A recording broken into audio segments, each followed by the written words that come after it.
All right. We are live with another member spotlight interview. I am stacking them up this week. So, we have Steve Sims today, and if you don't know who Steve is, man, are you in for a treat. I'm bringing him on camera. We're waiting for the ad, and here we go. Hello. Hello, matey. How are you? I'm doing great, Steve. How are you? I'm doing well, thank you. Excellent.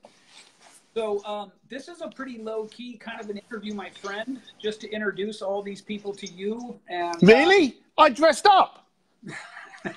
Right, yeah. So did I. Some of the things I'm curious about is some of the cool new stuff you've got going. You now have some kind of a coaching setup going on that maybe, why don't we start by talking about that? All right, so everyone knows are we assuming that everyone already knows what I do and what I did to get to where I am now? No, we're not going to make that assumption because... All right, well, let's give you the quick 2 seconds there. I've spent 20 plus years working with the richest people in the planet, giving them amazing cocktail stories. Mm-hmm. There you go. So that's it. I've worked with everyone from Elon Musk, the Vatican, Jean-Paul Ajuria, Joe Polish, all the way through. It's been great. It's been exciting. Up until October the 13th, 2017, I was a big deal to about 300 people in the world. But of those 300 people, they owned things like England. So, you know, they were very, very wealthy. And I'd always helped with different companies and different luxury brands, worked with Tiffany, Piaget, Ferrari, Asprey, and major award shows as well, where I helped them kind of brand and market and position themselves. Then the book came about, which we've spoke about before. And to be honest with you, I didn't think it would go anywhere. I wanted to change a couple of people's perspective. I wanted to get people rethinking the way they did things. I wanted people looking at me and going, well, hang on, if that dummard from East London can be doing that, then shit, I'm out of excuses already. And we've met each other, so we know each other. So there's no BS here. You know, this is this is it. This is as good and as deep as I get. But what happened was there ended up being a following from it, and I started coaching and consulting with a lot of entrepreneurs. Okay. And going, hey, you know, where's your business? And I did a lipstick company, a hat manufacturer, an apparel group, a construction company. So I ended up working with it, and I found out this is what excited me.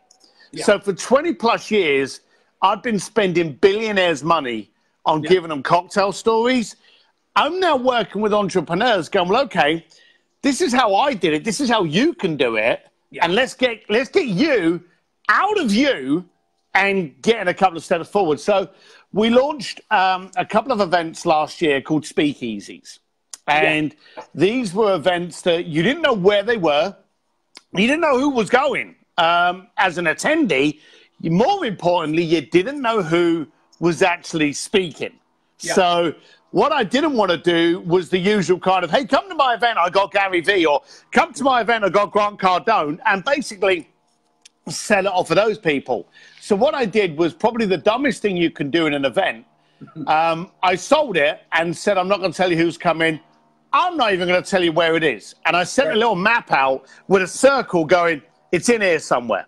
And then what I did was before the event, about a month out, I said, what problem do you have you want solved? And then they would go, well, I want to do more viral videos. I want to get in a podcast, and I want to get on more podcasts. I want to speak. I want to, you know, automate my life. And they gave me these problems. And then I've got a pretty decent Rolodex. And I brought in some pretty superior cats each time to help them. And I had people that wanted to write their own book. I had people that wanted to do their own events. So I brought in, quite simply, the biggest in the field for that question to be solved. Yeah. That did really well. So we're doing another speakeasy in LA on the 21st and 22nd. And then anyone that wishes to for an extra fee, can come with me to Elton John's Oscar party. That's in February. And then we also launched something called the Distillery, which is quite simply a stepping stone. Right. There's a lot of people that don't want to be shook about and be directed and be molded and cultured and refined in getting forward. They kind of want to just take these little baby steps. It's the people that read the books, listen to audio books, go on to mastermind events. The Distillery, and that's on the website under the course, is 16 chapters from the book that break down the book in video format. But it's also being built as a community so that, like, we added three more videos today. So every time I speak with one of the cool cats that I know, I can come back, do up a video, got a little studio over here, and I can throw it on the Distillery. So in your own time, you can actually be listening to what I'm learning, who I'm talking to. And every time I do a Zoom with my private monthly consulting clients, that will end up on the Distillery as well. So that's where my exciting little life's going at the moment. That's so cool. I got to show you my studio. Yeah. Show us the studio. That's it. It's a microphone hanging off a workbench. I love it when people spend so much time making everything pretty and then not actually putting much substance in there. So I've spent no time on that whatsoever, but it's got a decent backdrop and there should be decent content in there. Excellent. So I'm going to talk a little bit about the book for people in the group here. And you know that the book did not, in fact, go nowhere. It has had a big impact on people. And so, but I want to tell you the book's impact on me, but I want to qualify this, not so much for you, but for people listening. This is not fanning sunshine on you. You don't need any more sunshine fanned on you, if I'm being honest. No, but I like it. So, okay, you know, feel. The book took something I had been aware of and clarified it, expanded on it, and did it from the point of view of somebody who has, again, worked with Elon Musk, you know, and sort of the essence of it is this, or an essence of it is this. The more we move into this sort of detached digital age, the more important real, ugly human connection is. Like, just down and dirty, don't ever forget how meaningful it is to make a person feel valued. I mean, there's much more to it than that, but for those of you guys listening, that's... There's not a lot more to it than that. No, it's true. The ways that you approached it is really the only thing more than that. But what I want to tell you guys on the call, and you guys who catch it later, is Steve does everything the old-fashioned way. Everything. He's all about connection, handshake deals, integrity, the word of your reputation and things like that. And the results have been quite good for a bricklayer from the East End. Not too shabby, I must say. Not too shabby. Yeah. And so what I like to invite you to do is connect a link to the Bluefish book to this call for people. Hi.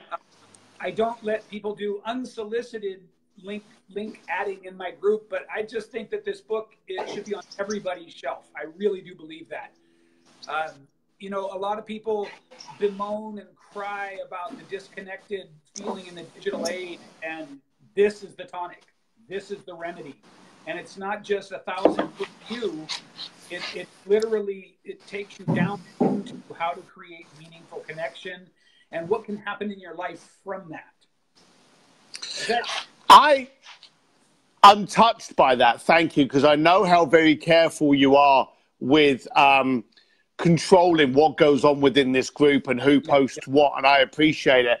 And I know I posted one thing one day, and you were quick, and we're buddies. You were quick to jump on, going, "Hey, Steve, that doesn't reach the parameters. Please piss off." And I respected that because you were controlling your community. So for you to do that actually is huge. So I'm now whirring through my head what I can do to give to the community. So I'm going to take you up on your offer. I'm going to post a link. Excellent. But I'm also going to think in my head what I can give to the community, a perk, a benefit that would hopefully be paying. Go, hey, thanks for allowing me to do this. Thank you very much to talk about the book. The book is the biggest waste of money you will spend. And the reason it's a waste of money is because you know it all. Yeah. It's going to aggravate you. It's going to piss you off.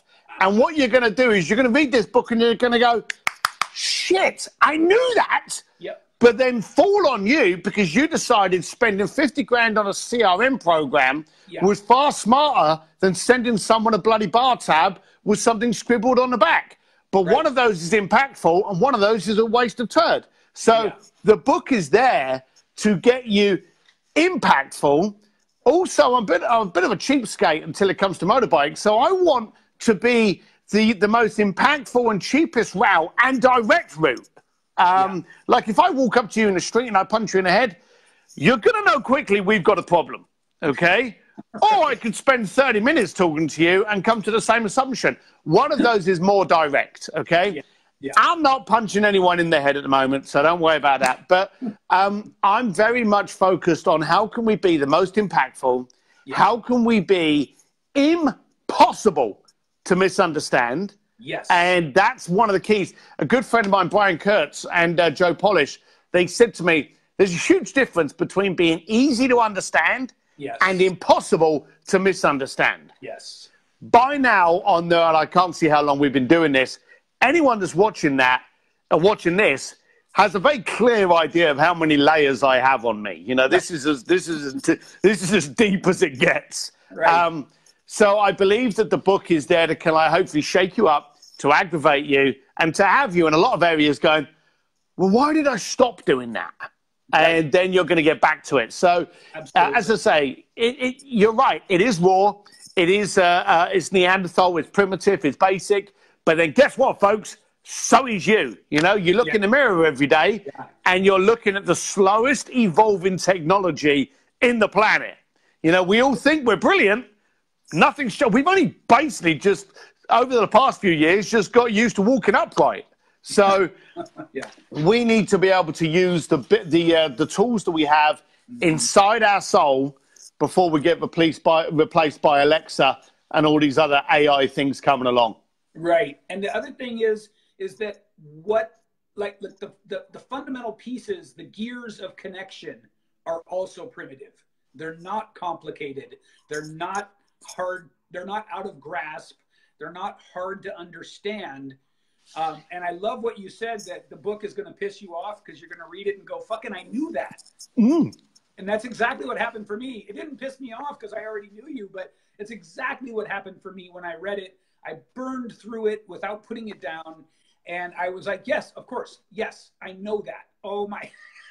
And Steve took it to the level of putting someone on stage with Journey and, you know, having somebody have a meal under the statue of David. Like, it's all within you guys already. And Steve will show you two things: that you should be paying attention to what you already know, and how what you have done, though, that I really like, is you've broken it down.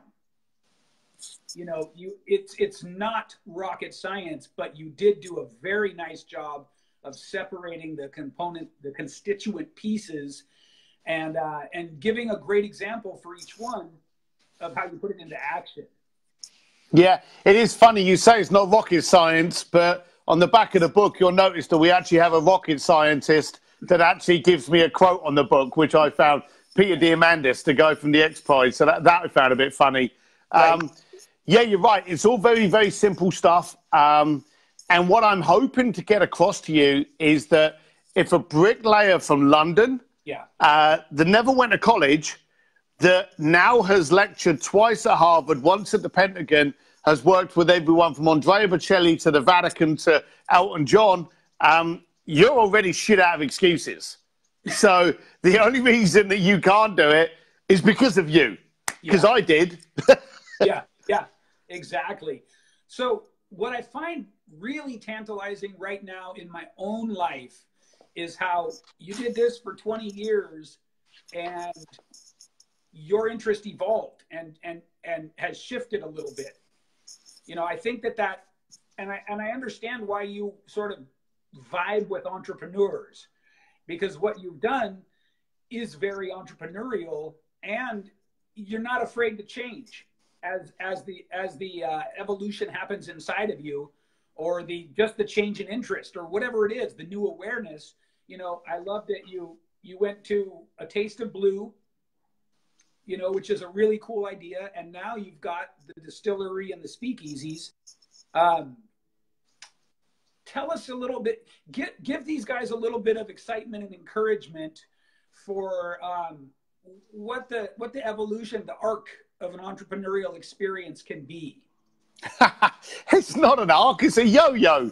The thing that two things happened as I grew up. My greatest talent was ignorance. I had no fear of things, and so I went and did them. And then I came back, and everyone's like stood in the background going, "Oh my God, you couldn't do that!" And I'm like, "I just did 5 minutes ago," you know. So ignorance was my greatest friend growing up, and throughout my period of growth, like every entrepreneur, I've gone bust, I've gone affluent, I've gone bust, I've gone affluent, and it does that. And you overstep your parameters, and you get into contracts you shouldn't get into, and you try things that you shouldn't do. But whenever you get hurt, that to me is my school education. That to me is my college degree. I now know a great deal about contracts, so much so that I can write a contract that'll screw you up in half a page. And, you know, and if you're not willing to sign it, I'm not going to do business with you. So, because I've been screwed over so many times. The entrepreneur's journey is more violent than any kind of Disney Helter Scout or kind of joyride. And you just got to hold on. And someone said to me a long time ago that the talent of an entrepreneur is becoming comfortable with being uncomfortable. Absolutely. And it was that element. And it's like everyone. You do something for 10 years and then someone puts it into a phrase and you go, that's what I do, but you just make it sound smart. And I think I just got so used to being uncomfortable. Like I remember when I was doing kickboxing, when I was a young lad, I was, I think, a green belt or something. And I wasn't very good, but they were doing a competition for black belts. And I thought to myself, I'm going to get in the ring and find out if they're better than me. Because I'm, you know, an East London lad, I knew how to throw a punch. And I thought, you know, if I win, then I'm going to teach myself. There's no point in actually going through all of these belts because I'm already better than the black belt. As it was, I got in the ring and I got my head kicked in. So, but it was one of those lessons that, okay, what I am learning is worthwhile. So an entrepreneur, we try things. Every now and then we get our fingers burnt on the hot pot. But the beauty about all entrepreneurs is it doesn't stop us. Yes. And then something happened, I noticed, with the people I was dealing with in my career, the Elons, the Richard Bransons, and some of the most affluent people all over the world that make money from some of the weirdest things. They're all entrepreneurs. And they're also failures. Yeah. And Elon Musk is probably one of the greatest failures of our time. But he's never allowed it to define him. He's allowed it to refine him. And it was that mentality that made me go, Christ, I'm not frightened to fail because I fail a lot. Right. But I fail often and I fail up. And so it was the fact that I ended up having a lot of these entrepreneurs as clients that validated it's okay to fail. And I remember very, very blessed to hear this. Elon Musk actually said to me once, they laugh at you before they applaud. Oh. And I thought, yeah, that's freaking genius. And the amount of times I've been in places and people have gone, yeah, you can't do that. Yeah, no. And then the following year, they're paying you 25 grand to get on stage to talk to their community on how you do it. And you're walking on stage going, ha ha, you know? So it's great. It's great. Yeah. That happened last year, but I won't say who the people were because they're great friends now. But it's amazing how many people have kind of laughed at you and thrown a little bit of turd your way just to kind of keep you down, and then you've stepped up. Oh, absolutely. Absolutely. And, you know, for me, it's particularly powerful that Elon Musk says that, right? Because of everybody operating today who might be called an entrepreneur, he's the one for me that is the most impactful because that's just a guy who, from the outside, it looks like he's bulletproof. Oh, Christ, no. Yeah. Yeah. You know what I mean? I mean, he fuck me, right? He's got 4 companies that I know of, and each one of them will revolutionize the world. And each one of them's had problems. Bearing in mind, NASA used to publicly laugh at him and ridicule him, and are now the biggest client, and you know? The biggest client, exactly. Yeah, so you see, there's a big thing happening, and I'm really proud of you for pointing out him as one of your guys, because there's a great fondness now to view people as wonderful when they're not, okay, all the fake gurus. I believe there's 2 things, okay? There's 2 types of people in the world, only 2, hooers and doers, okay? The hooers are those people that are famous for fuck all, okay? And they're kind of like, oh, you know, look at me, I'm wonderful. Here's my latest butt shot in a thong. Those are the hooers, right. and there's no real substance to them. Now, if you look at someone like Elon has never cared about going to an award show. You very rarely see him out in public.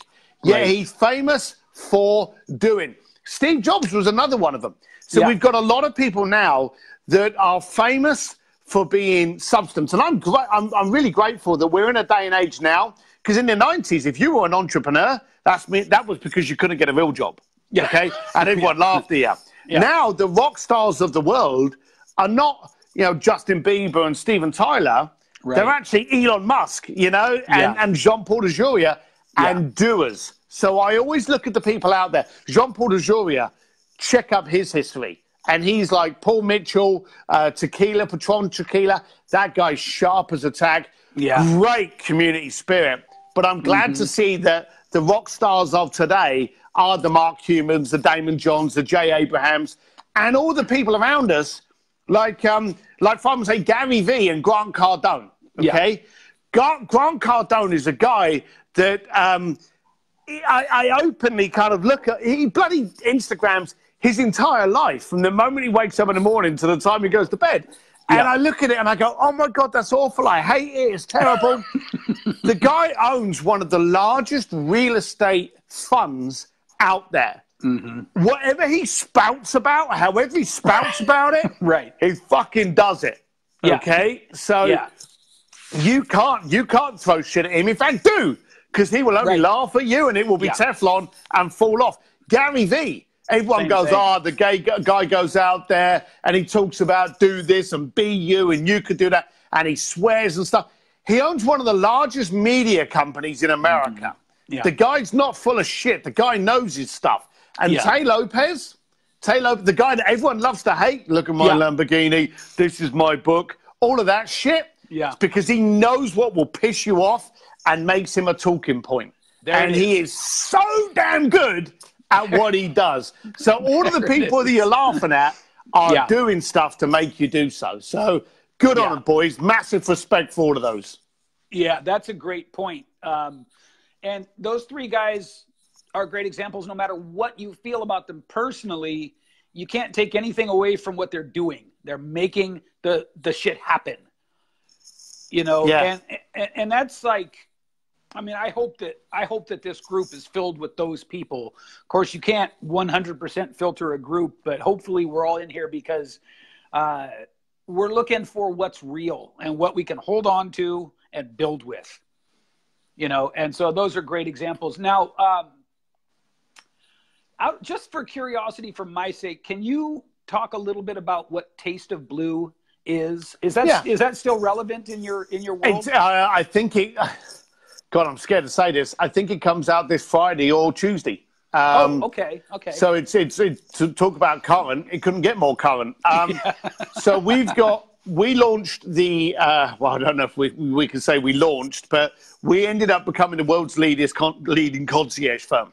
Right. Dealing with billionaires and zillionaires.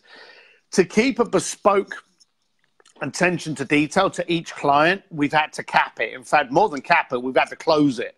Yeah. So we're actually going to be closing down Bluefish's website and the ability to even contact us, because we quite simply, to be quite honest with you, have about 75 clients too many. And when you're dealing with billionaires, that's a lot.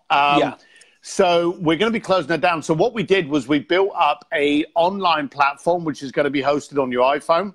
It's a yearly membership. I think it's like $3.95 a year. It's got a lot of AI technology in it, but it gives you all of the Blue Cal, which is all of the calendar of events, whether it be a concours to elegance in Pebble Beach, whether it be a swimwear party in Miami. It's going to be the best social calendar on your phone, and all you got to do is push a button to go. It's got hotel bookings on there from some of the most negotiated rates, because let's be honest, you may want to turn up to the Mandarin Oriental in Tokyo and have the manager meet you, or you may just want the cheapest ass room you can get in Tokyo. Right. So we're now working at both ends of the spectrum. So we put all of our discounted rates and all of our perks for airlines, cars, hotels, all on there. It's got an online chat where you can go, hey, I want to see Elton John, or I want to do this. And the concierge will actually help you on your phone. So that comes out within the next couple of weeks. And we're also working perks. So we've got some jewelry companies, apparel companies, and we're going to be focusing on a lot of perks where just by being a member, you can get 15% off of this, or you can get that for free for 6 months. So there's going to be a lot of perks built on that. We want it to be the coolest membership in your pocket. Simple as that. I love it. And that's what I like about it, as I understand it, is it's really all about the cool factor.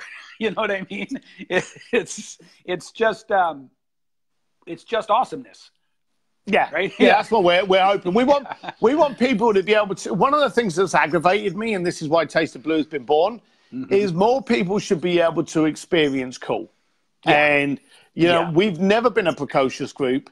But we want you to be able to. We want you to be able to walk the white carpet at Elton John's party. We want you to go to a San Polo game in Miami, and we want you to sit front row at the Milan Fashion Week. Whatever you want to do, shit, let's just make it happen. And that's what we're focusing on doing. And if there's something in there that's not being shown, then you just tell the concierge on the app, and they go out and see if they can make it happen for you. Beautiful. And for those of you guys watching and listening on the call, that has been Steve's call to arms, as far as I know, for his whole professional life, is let's just figure out what you want to have happen and make it happen for you. Yeah, we've often always said in Bluefish that we've never given a client what they wanted. Right. But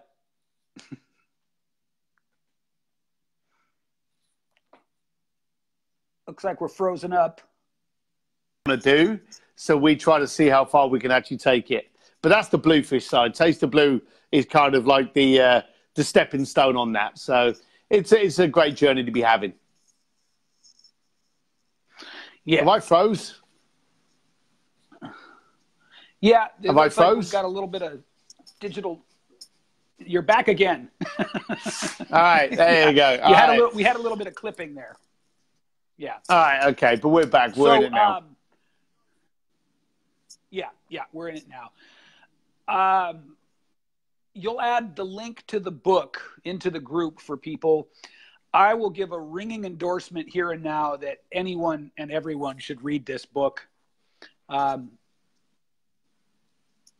Looks like we're really having some connection struggles here, Steve. My apologies. All right, okay. But you can hear me okay, can't you? Can you hear me okay? It comes in and out. All right now. Okay. Right. I know the audio's a bit funny because it's making me sound like I've got a funny accent. Right. So the audio is it's putting an English accent on you. Yeah, it's a special app. Makes me sound smarter. Well, what are you excited about for this year? I know it's kind of cheesy softball question. Oh, Jesus. What's up? So I went into December and I was thinking to myself, because I did 18 gigs last year. And that was quite exciting. And then I thought to myself, oh, I wonder what I'm going to do this year. I wonder if I'm going to get many speaking gigs, for next year. And I had one in Vegas already booked. And in December, it went stupid. And it actually even has continued even today. So on the 26th of January, I'm speaking at the Four Seasons in Mexico. I fly back directly to Vegas. I'm speaking at the largest real estate convention in Vegas on the 1st of February. Then I do my speakeasy on the 21st and 22nd. I go with Elton John to his Oscar party on the 23rd. Then on the 9th of March, I go to Vegas with Dan Fleischman and a bunch of other cool cats. And I'm doing a speaking gig over there on the 9th of March. Then on the 11th of March, I'm in San Diego at Secret Knock, Greg Reed's event. Mm-hmm. Then on the 12th of March, I fly to Thailand to speak in Phuket. And then I come back, I'm home for a week, and then I go to Chicago to speak. So I was in the 1st of December, I had one speaking gig, and now I'm in 3 bloody countries all within the first quarter of the year. So amazing. It's gone nuts. It's gone nuts. And so the distillery, the course, the speakeasy, it's a very exciting time for me. And here's the thing. Here's the thing. As we're part of the community, if anyone in Manny's community has got a question, then I don't have a filter. So if you want to go, hey, how much do you charge for your speaking gigs? How do you get speaking gigs? Yeah. How do you get on podcasts? How do you make sure you're the perfect guest on a podcast? You got any questions, then just message me. And if you make a little note in the beginning that, you're part of Manny's group, so I don't have to go back and search where you've come from, and then you're not some kind of psychopath trying to hunt me, then I'll answer your question. Awesome. Thank you so much, man. I always like talking with you, Steve. It always gives me a shot in the arm of what's possible. And I think with that, I'll just say thank you for your time. Always great to connect. And please put the link to the book in the group. And you guys grab the book. I'm going to put the link in there. And I'll ask you if you're okay with this. I'm going to put the link in there for my speakeasy as well. Yeah. But I'm going to tell everyone, don't buy it. And that's going to sound silly. The link for the book will be in there. You should buy that because it's brilliant. But the speakeasy, it starts at I think $2,000. Mm-hmm. Don't buy it, because I'm thinking what I'd like to do to this group is I'd like to offer you an alumni perk. So if you're interested in that speakeasy, reach out to me direct and I'll make it worth your while. That's my give back. Oh, I love it. Thank you so much, man. I will be probably reaching out to you on that myself. All right. Then, so that's it. And I'll put a note in there saying, don't buy this. Reach out to me for me to make it worth your while. There you go. All right, Steve. Thanks again, my friend. Always good to catch up with you. Look after yourself, buddy. Thank you very much for having me. Bye. All righty.